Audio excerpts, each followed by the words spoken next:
नमस्कार मंडळी. स्वराज्य रक्षक छत्रपती संभाजी महाराज यांच्या जीवनचरित्रावर आधारित छावा चित्रपट आज म्हणजे 14 फेब्रुवारीला रिलीज झाला. ज्यावेळी छावा चित्रपटाचा टीजर रिलीज झाला होता, अगदी तेव्हापासूनच अपेक्षांचा डोंगर वाढत होता. त्याचबरोबर उत्सुकता वाढायला लागली. त्याची उत्कंठा शिगेला पोहोचवली ती म्हणजे चित्रपटाच्या ट्रेलरने. एक आक्षेप सोडला तर ट्रेलरने अगदी धुमाकूळ घालून सोडला. अजय देवगणच्या धारदार आवाजातील कॉमेंट्रीने स्क्रीन प्लेला सुरुवात होते आणि पहिली फ्रेम औरंगजेबाच्या दरबारातील, जिथे एक सरदार बातमी देतो की दख्खन का सिवा अब नहीं रहा. औरंगजेबाच्या भूमिकेत अक्षय खन्ना आहे. अभिनेता म्हणून अक्षय खन्नाने इतका कमालीचा अभिनय केलाय की आपल्याला त्याचा रागही येतो आणि हताश परिस्थितीत औरंगजेब पाहून कीव करावीसी वाटते. काळाच्या संदर्भातही पुरेपूर औरंगजेब वठवण्याचा प्रयत्न अक्षय खन्नाने यशस्वीरित्या केल्याचं दिसतं. रश्मिका मंदना हिने महाराणी येसूबाई यांची भूमिकाही अतिशय जिकरीने पार पाडलेली आपल्याला पाहायला मिळते. महाराणी येसूबाईंचं नाव घेतल्यावर आपल्या ज्या अपेक्षा उभ्या राहतात त्याच्या जवळपास जाताना रश्मिका मंदना आपल्याला दिसते. तसेच दिव्य दत्ता या अभिनेत्रीने देखील सोयराबाई साहेब यांची भूमिका अतिशय ताकदीने निभावलेली दिसते. दिग्दर्शकाने त्यांच्याकडून जे काही करून घेतलेलं आहे तो चर्चेचा विषय ठरू शकेल, पण अभिनय म्हणून त्यांनी अतिशय प्रभावीपणे ते निभावलं आहे. गोनोजे शिर्के यांच्या भूमिकेत मराठी अभिनेता सारंग साठे आपल्याला पाहायला मिळतो. थोडक्यात पण मजबूत असा अभिनय सारंग साठेचा आहे. अगदी नील बुपलम शहाजादा अकबरच्या भूमिकेला न्याय देतोय असे म्हणायला काही हरकत नाही. रायजीच्या भूमिकेतील आपला संतोष जुवेकर आहे, तोही आपल्या अभिनयाचा प्रभाव टाकून जातो.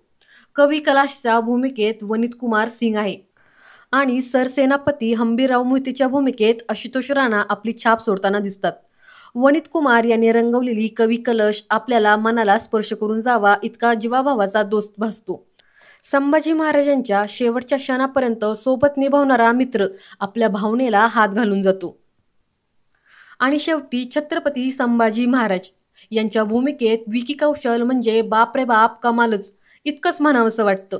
महाराजांचा रुबाब, त्यांचा हळवेपणा, कमावलेली देहबोली, एक प्रभावी नेता, त्यांची नजरेतील भाषा, शब्दांचा सूर म्हणजे अप्रतिम हा शब्दही कमी पडेल इतका तो मजबूत अभिनय वाटतो.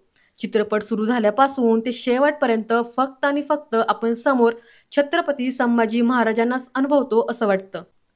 दिग्दर्शक लक्ष्मण उतेकर यांनी अतिशय जिकरीने हा शिवधनुष्य उचलण्याचा प्रयत्न केला. तो काही प्रमाणात यशस्वी होताना आपल्याला पाहायला मिळतो.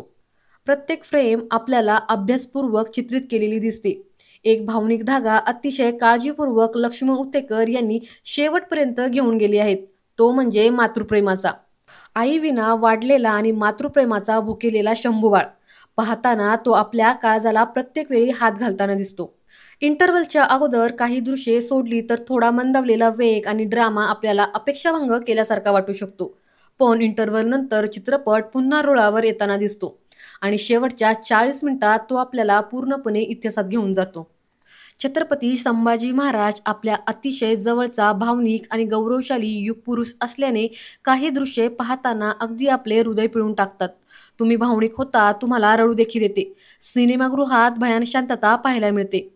मी तर म्हणेल की हेच खरे दिग्दर्शकाचे यश असेल.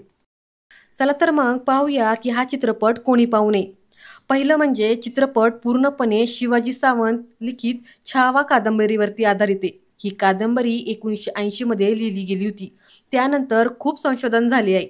याच्यामध्ये बऱ्याच चुकीच्या गोष्टी इतिहासात खोडल्या गेलेल्या आहेत, त्याचा अभाव आपल्याला पाहायला मिळतो. म्हणून पूर्णपणे ऐतिहासिक संदर्भाची अपेक्षा असणाऱ्यांना या चित्रपटातील दृश्य विचलित करू शकतात. दुसरं म्हणजे सिनेमॅटिक लिबर्टीचा उपयोग मोठ्या पडद्याच्या आकाराप्रमाणेच मिळतो, तोही काही इतिहासप्रेमींना आक्षेपार्ह वाटू शकतो. आणि आता चित्रपट का पाहावा? आपल्या राजाला मोठ्या पडद्यावर पाहण्याचा अनुभव काही वेगळाच आहे.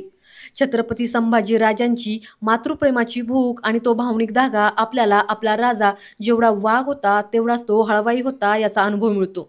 छत्रपती संभाजी राजांचा रुबाब, लढ्यांमधील दृश्य आपल्याला गौरवगुणित करतात आणि हा अनुभव घ्यायचा असेल तर चित्रपट नक्की पहा.